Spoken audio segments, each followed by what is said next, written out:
Listen closely. I'm going to tell you something about the velvet curtains that hang between desire and respect. Something Machiavelli whispered to his mirror at 3 in the morning, while the candles burned low and the wine turned to vinegar in his cup. There was once a man who loved a woman the way moths love flame, desperately, stupidly, with every fiber of his being stretched toward destruction. He wrote her name in the condensation on winter windows. He carved it into the bark of trees that would outlive them both. He spoke it to the darkness like a prayer to gods who had long since stopped listening. And you know what she did? She yawned. Not cruelly, you understand, but with the casual indifference of someone checking their watch during a funeral hymn. The air smells like dying roses tonight, doesn't it? That sweet rot that clings to everything beautiful just before it turns to mulch. That's what availability smells like to a woman who's seen too many men prostrate themselves at her altar. Your devotion, my dear listener, becomes as common as rain in Seattle, as predictable as a politician's promise, as boring as yesterday's newspaper yellowing in the sun. Kierkegaard once said that anxiety is the dizziness of freedom. But I'll tell you what's more terrifying: the dizziness of being completely known. When you strip away every mystery, every shadow, every locked door in the mansion of your soul, what's left? A museum nobody wants to visit twice. A book with the ending torn out and pasted to the first page. A magic trick performed with the lights on. Recent studies from Stanford's behavioral psychology department, those cold, clinical prophets of our age, tell us something delicious. Women's attraction patterns spike 73% higher when dealing with men whose emotional availability fluctuates unpredictably. Not cruel men, mind you. Not distant men. But men who understand that respect is born in the space between revelation and concealment, like a candle flame dancing between oxygen and void. Picture this. In 15th century Florence, there lived a courtesan named Lucrezia who kept 7 lovers simultaneously enthralled. Not through beauty, she was handsome at best, with a nose that commanded rather than charmed. Not through wit alone, though she could slice a man's ego thinner than prosciutto. No, she understood something primitive, something that crawls beneath our sophisticated skins like beetles under bark. She never let any man believe he fully possessed her thoughts. Even in the aftermath of passion, sweating and spent, she would gaze at the ceiling as if reading secrets written in cobwebs that only she could decipher. "What are you thinking?" they would ask, these powerful men who commanded armies and bankrupted nations.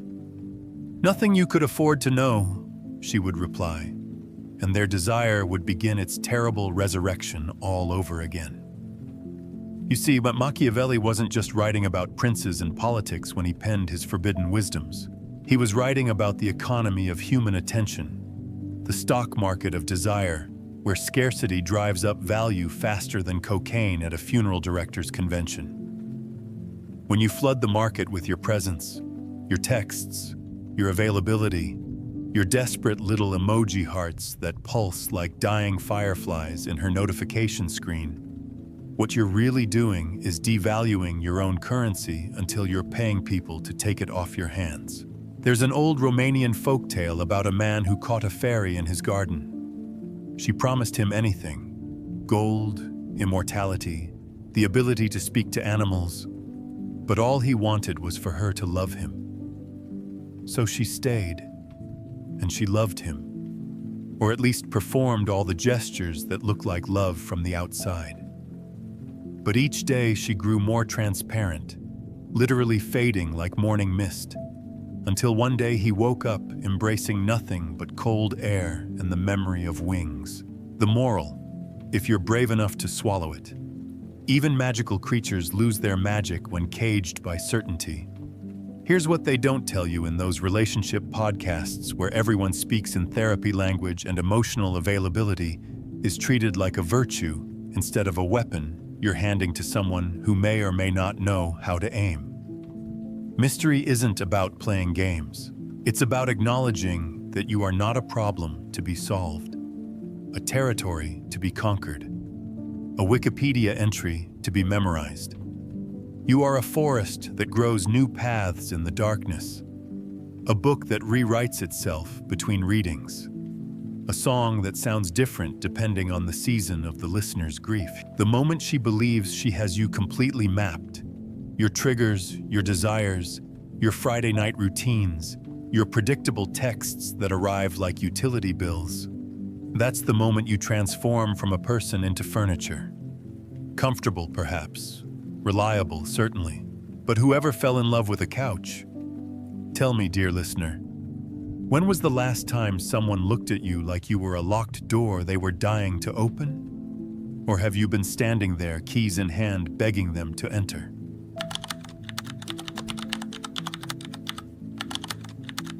Love dies the moment it tries to prove it will live forever. Have you ever noticed how funeral directors smile? It's not quite happiness, not quite sorrow.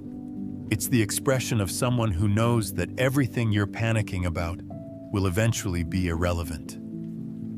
They've seen love letters burned with the bodies, wedding rings pulled from stiff fingers, forever promises decomposing into the same soil that swallows everything else. Let me paint you a scene. It's 2:47 a.m. and you're typing your 15th message to her, each one a small surrender, a white flag sewn from your dignity. Delete, retype, delete, retype, like a pianist playing the same broken chord, hoping this time it won't sound like desperation. The blue light from your phone casts shadows on your ceiling that look like the bars of a cage you've built from your own need. And somewhere across the city, she's asleep, her phone on silent, dreaming of men who don't text back. Schopenhauer, that blessed pessimist who understood suffering like a sommelier understands wine, wrote that we're all like hedgehogs in winter. We need the warmth of others to survive, but get too close and we pierce each other with our quills. But here's what old Arthur missed.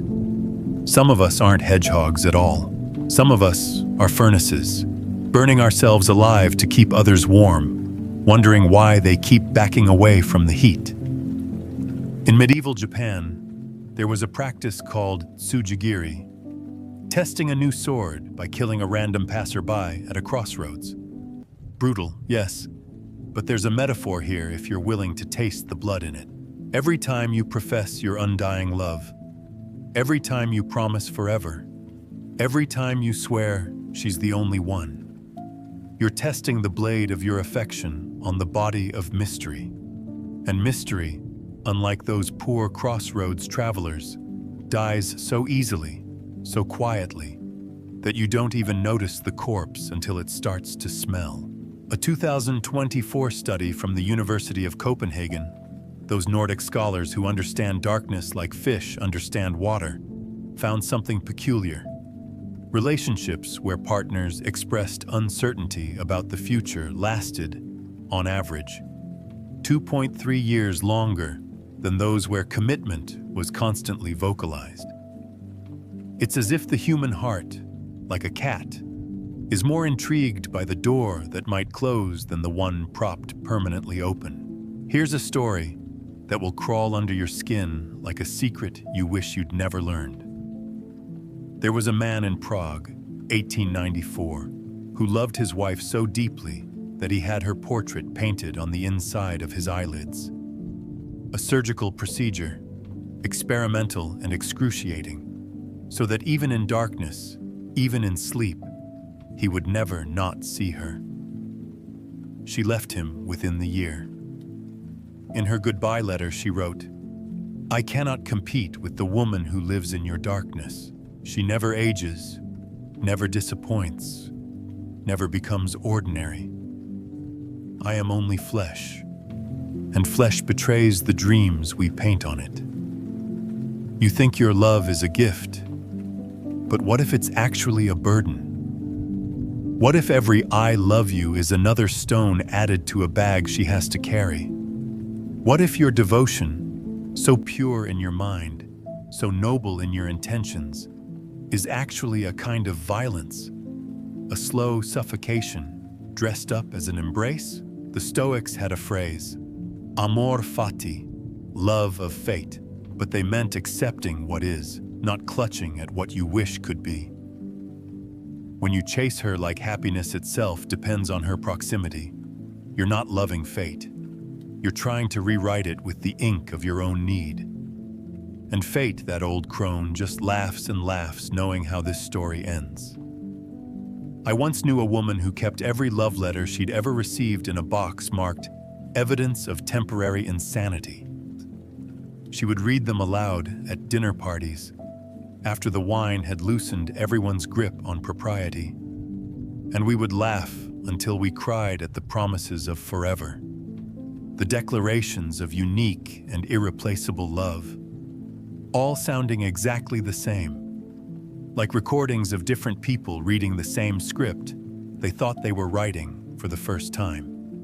Machiavelli understood that fear lasts longer than love because fear requires nothing from its object except existence. But mystery lasts even longer because it requires only absence, the spaces between words, the thoughts you don't share, the parts of yourself you keep locked away, not out of cruelty, but out of the understanding that some doors, once opened, can never be closed again. Picture a man standing in a gallery, staring at a painting covered by a velvet curtain. He could pull it aside, see what's underneath, satisfy his curiosity in an instant. But he doesn't. Day after day, he returns, sits on the same bench, stares at the same curtain. Other visitors think he's mad, but he knows something they don't. The moment he pulls that curtain, the painting, whatever it is, becomes just another thing he's seen. The magic lives in the not knowing, in the eternal possibility that behind that curtain is exactly what he's always been looking for. So I ask you, in the humid darkness of your own desperate wanting, would you rather be the painting, forever hidden and therefore forever desired?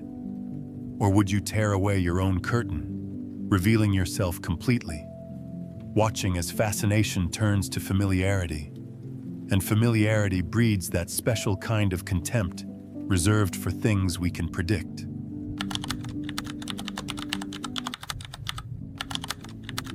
Time spent begging for attention is time spent becoming forgettable. There's a sound that broken men make. Have you heard it? It's not quite crying, not quite laughing. It's the sound of someone checking their phone for the 100th time today. That little dopamine prayer to the god of rad receipts. It sounds like birds flying into windows, like ice cracking under spring's first warm breath, like dignity dissolving in stomach acid at 3 a.m. In Switzerland, 1753, there lived a clockmaker named Henrik, who created the most beautiful timepieces the world had ever seen. But here's the grotesque punchline. He was so obsessed with perfect timing that he scheduled his marriage proposals, yes, plural, down to the second. Tuesday, 3:17 p.m., under the third arch of the cathedral. He believed that love, like clockwork, was about precision. His wife left him for a man who couldn't even read sundials, but knew that some moments shouldn't be measured, only surrendered to. Let's talk about the economics of attention, shall we? Every text you send, every call you make, every time you just happen to show up where she might be, you're spending currency you can't afford. You're like a gambling addict at a rigged casino, convinced that the next pull of the lever will pay off, not realizing the house always wins, and the house, my dear fool, is indifference wearing her perfume. Nietzsche wrote about the eternal recurrence, the idea that we're doomed to repeat every moment of our lives infinitely. But here's what Friedrich didn't mention. Some of us create our own recursive hells, sending the same "Hey, how are you?" text into the void. Each one a photocopy of a photocopy, degrading in quality until it's just black static on a white screen. A research team from Tokyo University's Department of Social Dynamics published something in 2025 that should be carved into the bathroom mirrors of every lonely man. The more frequently someone initiates contact in a relationship, the less valuable each interaction becomes. It's emotional inflation. Your attention becomes so common it's worthless. Like Deutsche Marks in 1923, where people burned money for warmth because it was cheaper than buying wood. Have you ever watched a cat ignore someone desperately trying to pet it? There's more wisdom in that dismissive feline flick of the tail than in all the relationship advice columns ever written. The cat understands something fundamental. Desire flows toward the mysterious, not the available. The moment you become the one always reaching out, always available, always ready, you become furniture. Comfortable, perhaps. Reliable, certainly. But whoever wrote poetry about their couch? There was a Roman emperor, history has deliberately forgotten his name, who fell so deeply in love with a slave girl that he freed her, married her, and gave her half his empire. She responded by taking long walks alone, spending hours staring at walls, answering his desperate questions with sighs that could have been yes, could have been no, could have been nothing at all. He died wondering if she ever loved him. She died knowing it didn't matter. Here's what your constant availability says, translated from the language of action into the language of truth. I have nothing else, no purpose, no passion, no life outside the circumference of your attention. And nothing, listen to me, nothing is less attractive than someone whose entire existence orbits around you like space debris around a planet that barely notices it's there. The Buddhists have this concept of hungry ghosts, beings with enormous stomachs but tiny mouths, forever eating but never satisfied. That's you, checking her Instagram story for the third time this hour. That's you, analyzing her emoji usage like it's the Dead Sea Scrolls. That's you, feeding on scraps of attention while she feasts elsewhere. I'll tell you a secret that will taste like battery acid in your mouth.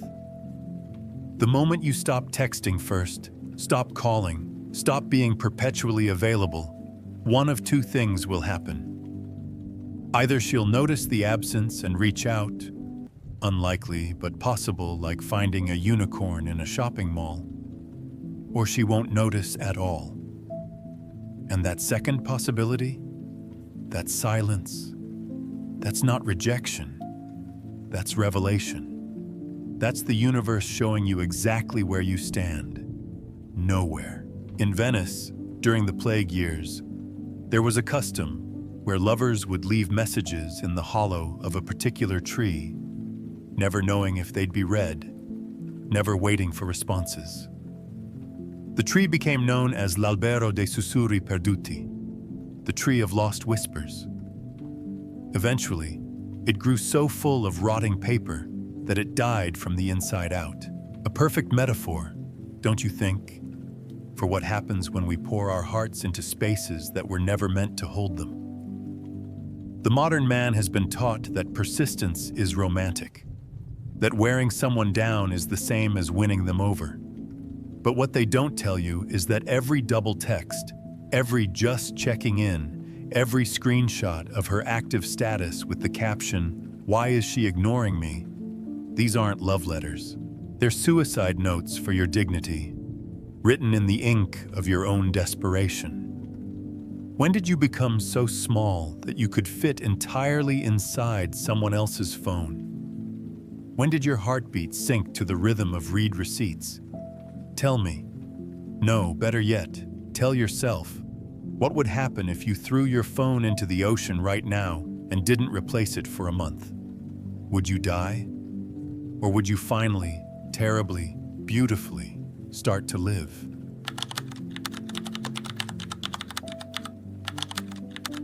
Men who sacrifice mystery for comfort become haunted houses no one wants to explore. Shh. Do you hear that? It's the sound of 1,000 men typing "Good morning, beautiful" to women who haven't thought about them since Tuesday. It sounds like rain on a tin roof, like prayers in an empty church, like the last breath of something that should have died with dignity but chose to wheeze on instead. Let me tell you about ghosts. Not the kind that rattle chains and moan through walls, but the kind that walk around in human suits, transparent in their predictability, visible but unseen. You become a ghost the moment she can predict your next sentence, your next move, your next desperate attempt at relevance. You're there but not there, present but not presence, a specter of what masculinity looks like when it forgets it once had bones. In 1847, in a mansion overlooking the Thames, a lord named Pemberton had every room in his house painted with portraits of his wife.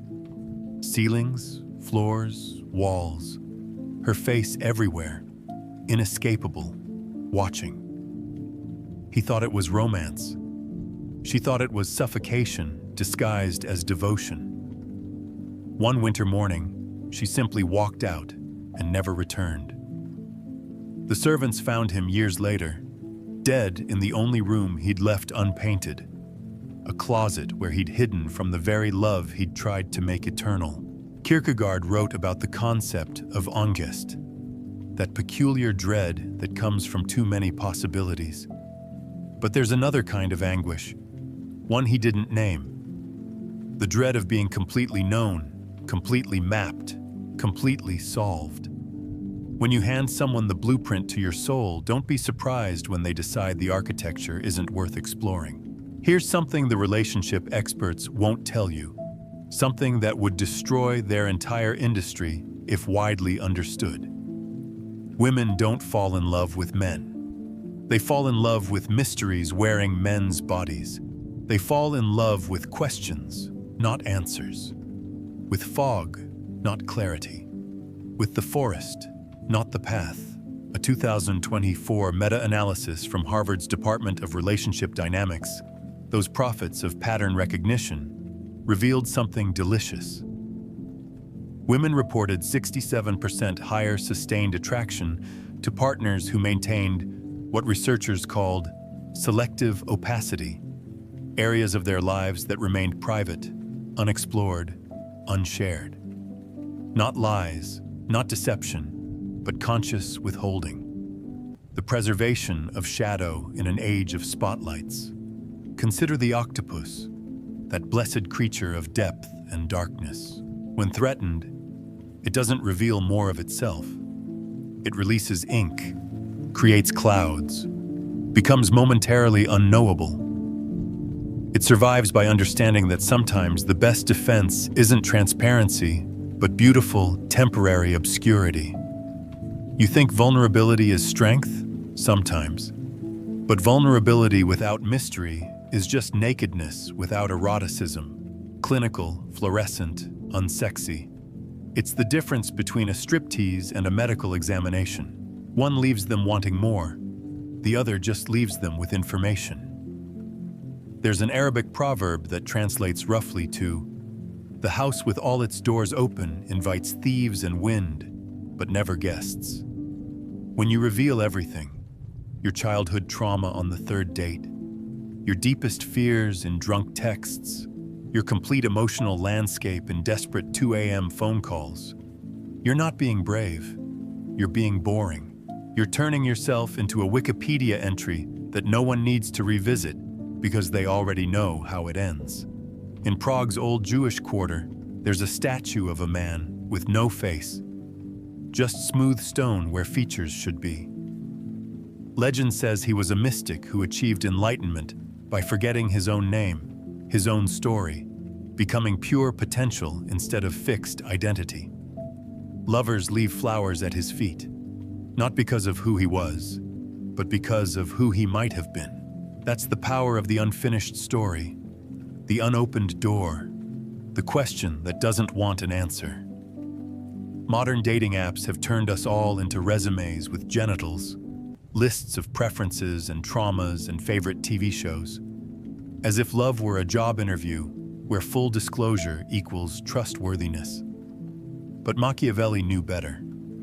He understood that power, and what is romance but power dynamics dressed in Valentine's clothing, comes from controlling information, not hemorrhaging it. You send her paragraphs about your feelings. She responds with K. You share your dreams, your fears, your favorite childhood memories.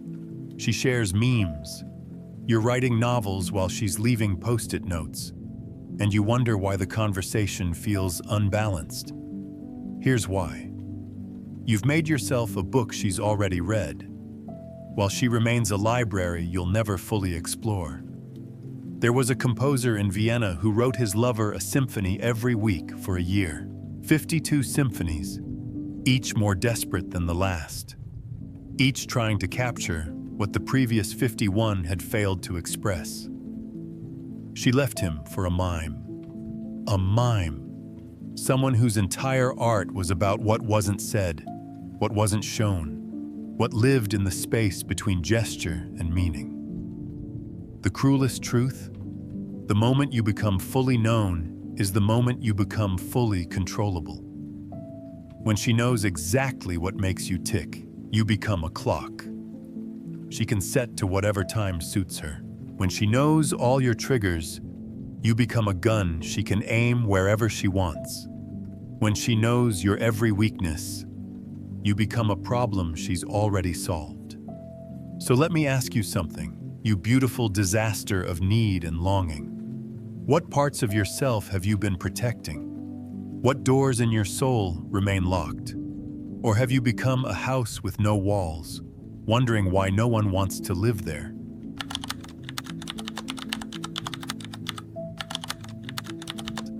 Freedom begins the moment you stop auditioning for love you'll never receive.